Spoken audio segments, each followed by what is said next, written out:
So speaking of neurosciences, and I want to see, how do you think the future of learning will alter with the current developments in AI and neuroscience?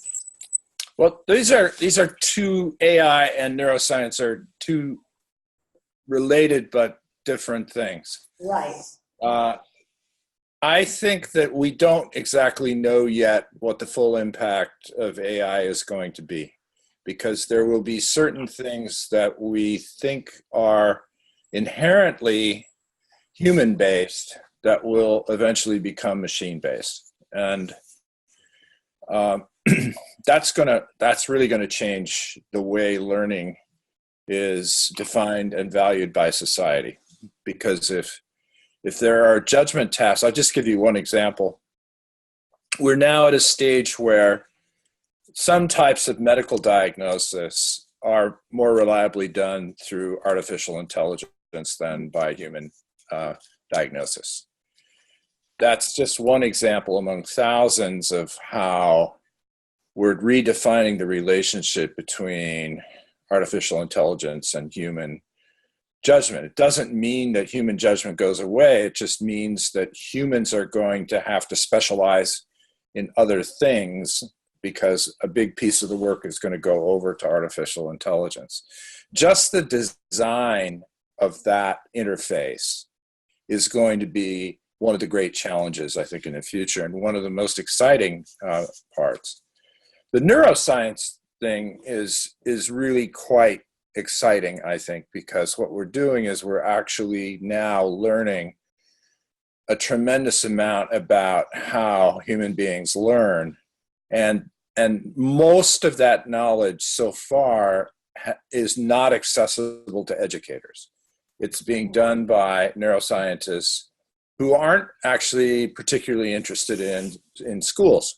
They're really interested in human beings and how they learn. So there is in the future a big project that has to bridge what we're learning about neuroscience and how it works. Now, just one example of something that's going to change the way we think about learning. In the past, we've assumed that young children have a predictable developmental course where they take on different cognitive functions at various ages. And what we're discovering is that whole way of thinking about child development is actually an artifact of the things we use to measure learning. And that when you change the measurement from external measures that psychologists develop to actual brain activity monitors, what you discover is that children are capable of developing what we regard as higher level cognitive functions much, much, much earlier than we assumed, and that they're doing this without our intervention at all. And that part of the problem is that we've constructed educational settings that actually slow down this development process.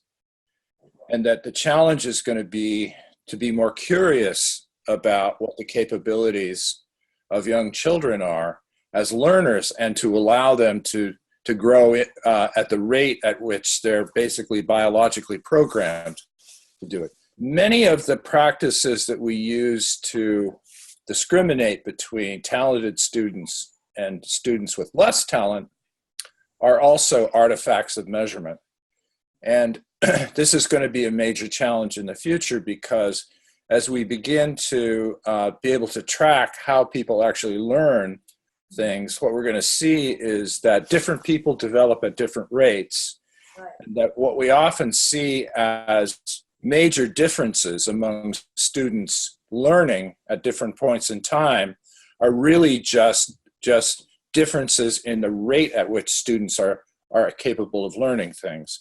So part of the challenge in the future is not to discourage people from continuing to engage in learning just because they're on a different developmental course. And these these kinds of things can be tremendously costly to society, because when we take people basically and classify them as less talented without understanding this business of how people differ in their rates of development, we actually diminish the ability of those people to contribute their highest and best talent to society overall.